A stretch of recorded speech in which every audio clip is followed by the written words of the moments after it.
Hola, en este video vamos a analizar un problema de transferencia de calor en estado transitorio y unidimensional, pero utilizando métodos numéricos, en este caso el método explícito.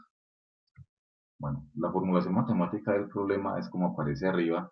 En este caso, como es unidimensional, se cancelaría todo el segundo término y todo el tercer término. Adicionalmente, vamos a suponer que no hay generación de calor.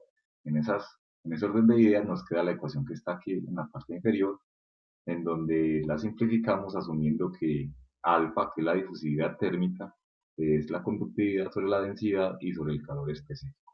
Entonces, esta ecuación de segundo orden en derivadas parciales es la que vamos a resolver numéricamente.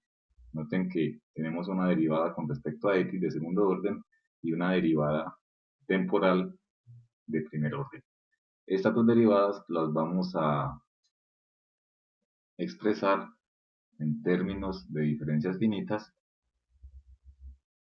de la siguiente manera. La derivada espacial de segundo orden quedaría entonces como está acá. Simplemente es la temperatura en el nodo derecho al cual estamos analizando menos dos veces la temperatura en el nodo que estamos analizando más la temperatura en el nodo izquierdo al cual estamos analizando, todo dividido entre un delta de x al cuadrado. En este caso, L es el contador de intervalos de tiempo, ya que estamos en un proceso transitorio. La otra derivada, la espacial, la vamos a discretizar de esta manera.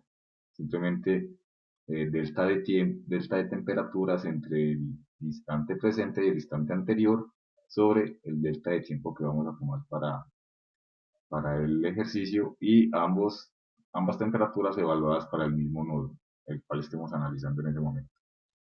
Bien, entonces, luego de reemplazar en la ecuación original, en la ecuación diferencial, las expresiones de diferencia finita, nos quedaría lo que está acá. Luego de una manipulación algebraica, vamos entonces a despejar este término, ¿sí? Que es el que nos va a dar la temperatura en cualquier nodo en el instante de tiempo presente, pero en términos de las temperaturas nodales en el instante de tiempo anterior que se supone que van a ser conocidas. En esta expresión, lambda es simplemente el número de Fourier que se define como está acá. Y se recomienda que sea menor a un medio o a 0.5. Y aquí está el criterio de convergencia y estabilidad para el delta de tiempo. Bueno, entonces vamos a plantear este ejercicio. Tenemos una barra de aluminio de longitud 10 centímetros y un diámetro bastante pequeño que la hemos discretizado en 4 nodos, 2 en los extremos y 2 interiores.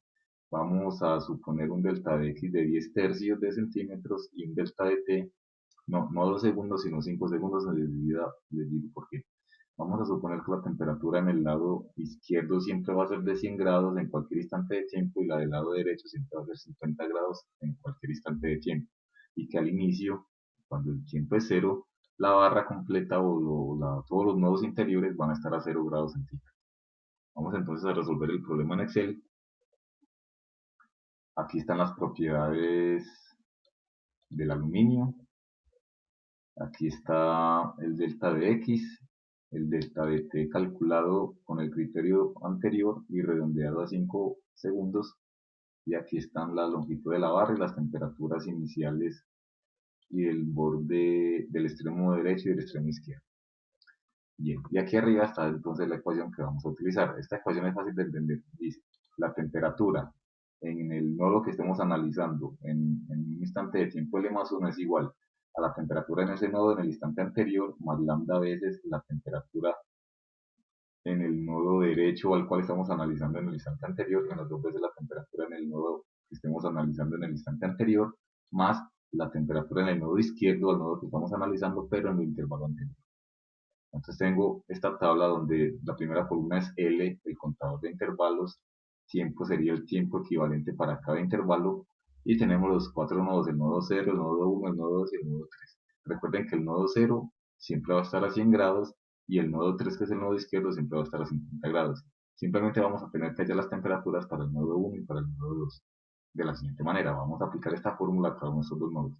Entonces sería, según esa ecuación que está ahí, sería la temperatura en el nodo 1 en el instante anterior, o sea, esta, cuando L es 0, más lambda, que está por acá, y lo voy a poner como referencia absoluta, que multiplica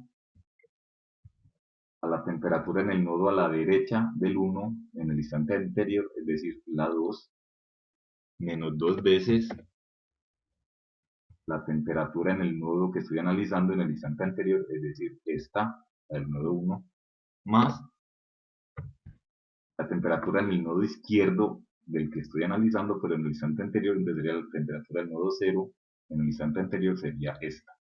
Cierro paréntesis, y ahí me da entonces la temperatura del nodo 1 a los 5 segundos. En el nodo sería igual, entonces voy a copiar la fórmula y entonces me da 21,86. Quiere decir que a los 5 segundos el nodo 1 ha pasado de 0 a 43,7 segundos y el nodo 2 ha pasado de 0 a 21,86 segundos. Como es un proceso transitorio, entonces vamos a ver cuándo alcanza el estado estable. Simplemente nos fijamos cuando las temperaturas empiecen a ser iguales.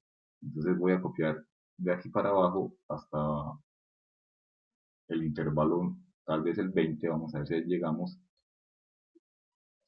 Observen entonces que por aquí la temperatura es 83,26, 83,29, 31, y ya por aquí, a partir del intervalo 16, cuando el tiempo es 80 segundos, ya la temperatura se ha estabilizado para el nodo 1, lo mismo para el nodo 2. Es decir, ya hemos alcanzado el estado estable.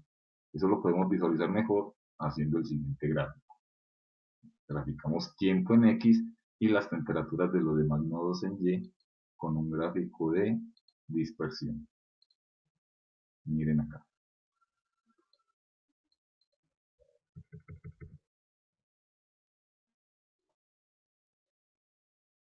Tenemos entonces dos líneas horizontales, esta azul y esta amarilla, que representan las temperaturas del extremo izquierdo, que siempre va a estar a 100 grados, y del extremo derecho, que siempre va a estar a 50 grados. Y tenemos una curva anaranjada y una curva gris que representa la variación de la temperatura en el nodo 1, la anaranjada, y en el nodo 2, la gris. ¿Cómo se observa entonces? Ya más o menos a los 60 o 70 segundos se empieza a alcanzar el estado estable, que como les digo, para el nodo 1 es de 83,33 grados y para el nodo 2 66,66 grados. Esta sería entonces la solución al problema de transferencia de calor en estado transitorio para esa barra, resuelto por el método explícito. En otro video les voy a explicar cómo hacerlo con el método implícito y también con el método de Crank-Nicolson. Nos vemos después.